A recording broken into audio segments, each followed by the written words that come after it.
Now call on Deputy Dessie Ellis.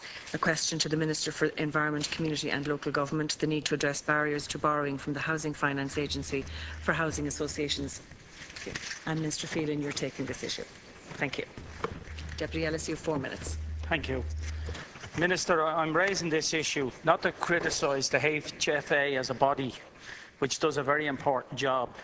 The handling of such important funds with responsibility and care is crucial to the success of the HFA.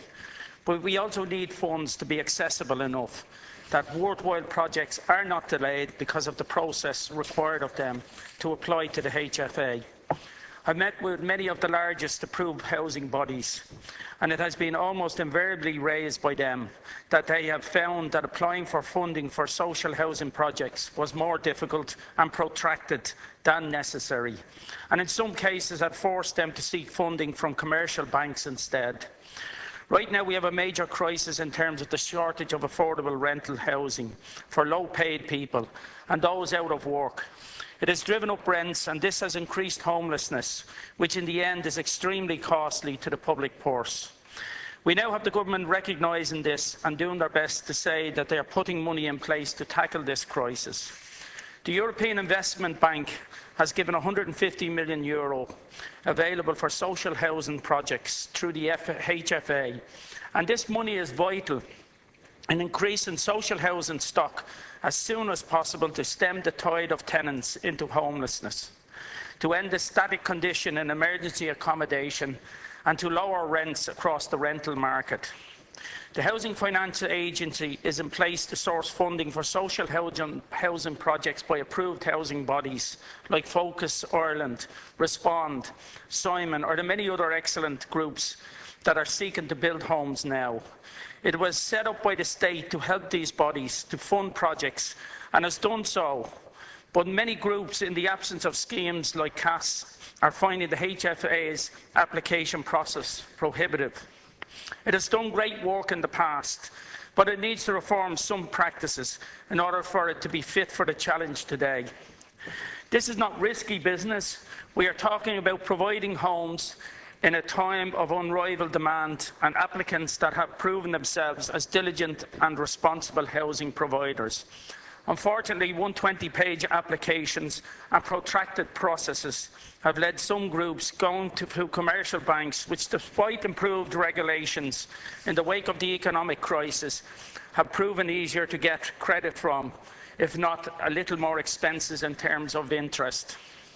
It is in the interest of the government for the HFA to be lending the EIB funding they have received to tackle the housing crisis. We need the Minister to work with the HFA to look at how commercial banks are lending and to find a middle ground which will be responsible but also accessible. Thank you. Thank you, Deputy. Minister. Thank you, Cancora.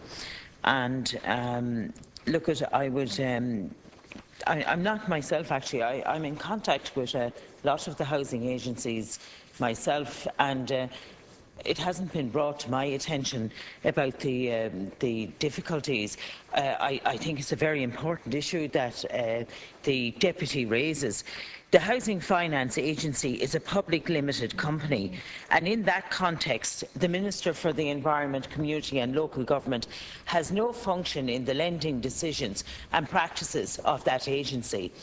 The main function of the Housing Finance Agency is to advance funds to local authorities to be used by them for any purposes authorised under the Housing Acts, and to borrow or raise funds for these purposes. All of the issued shared capital of the agency is beneficially owned by the Minister of Finance. The agency operates as a company and is therefore subject to the usual accounting disciplines. The legislation under which it was set up enjoins it to at least break even in its operations, and it operates without government subvention. Until recently, significant levels of capital funding were available to approved housing bodies through capital funding schemes, namely the Capital Assistance Scheme that the Deputy refers to. the capital loan and subsidy scheme. However, in recent years, the approved housing body sector has had to shift from capital funding programmes of construction and acquisition to more revenue-funded options, and this has been a challenging process for the sector. The use of standard leasing agreements and loan finance from both commercial lending institutions and the Housing Finance Agency has allowed the sector to cope with this shift. The Housing Finance Agency, in accordance with Section 17 of the Housing Miscellaneous Provisions Act 2022, is empowered to and does provide lending facilities directly to approved housing bodies. Approved housing bodies can apply directly to the Housing Finance Agency for loan finance to buy or build new units to be leased for social housing purposes, with lease payments used by the approved housing body to remunerate their borrowings from the Housing Finance Agency. Each approved housing body wishing to draw funds directly must be deemed a qualifying body on foot of an assessment by the Housing Finance Agency. This is to ensure that the approved housing body is capable of managing all aspects of a social housing scheme, from design and construction stage all the way through rent collection and maintenance over the lifetime of the project. Particular attention is paid in the assessment to financial and governance arrangements. Once an approved housing body has made it through the pre-qualification assessment, applications for lending are made to the Housing Finance Agency on a project-by-project basis and are assessed by the Housing Finance Agency's Credit Committee.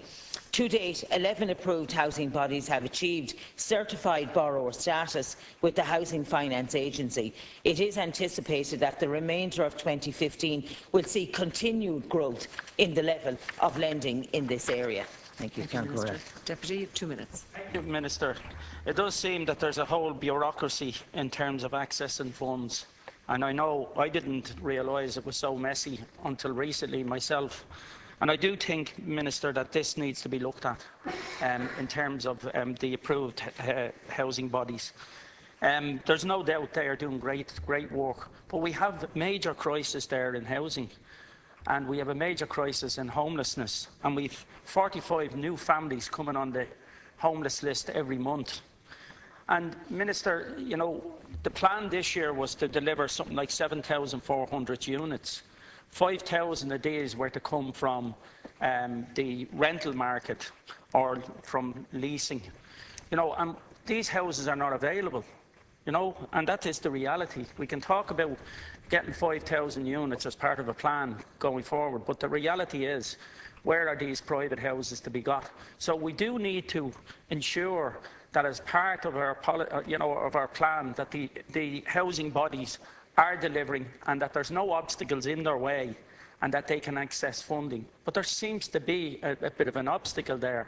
The money seems to be, there's certainly some money there, but accessing it seems to be a big problem. So I'm just asking that you look at this and see, can this be improved? Talk to the HFA in regards to this, and see can the bureaucratic system that's in place be speeded up, because people are just crying out, and we have hundreds of people staying in hotels throughout the whole, particularly around the Dublin region, but around the whole country, and this is just unacceptable, and any bureaucracy that's put in the way needs to be dealt with.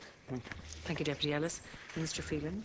Thank you, Concurna. And I suppose this probably gives me an opportunity to draw the attention of the House and indeed the Deputy to the allocations that were given yesterday to the local authorities.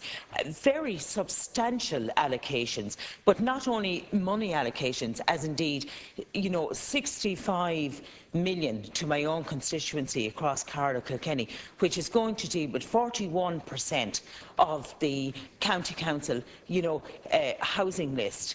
And I think that is one of the biggest allocations, I think, possibly, and I stand to be corrected on this, I think it's one of the biggest allocations I certainly ever remember. So, and that they've offered also the local authorities the flexibility to do that under a lease buy or build scenario. So I expect to see a lot of work take place over the course of this year in that area. But I do accept what the Deputy is saying, and I will discuss this with the Minister to see if there are particular difficulties that housing agencies are experiencing.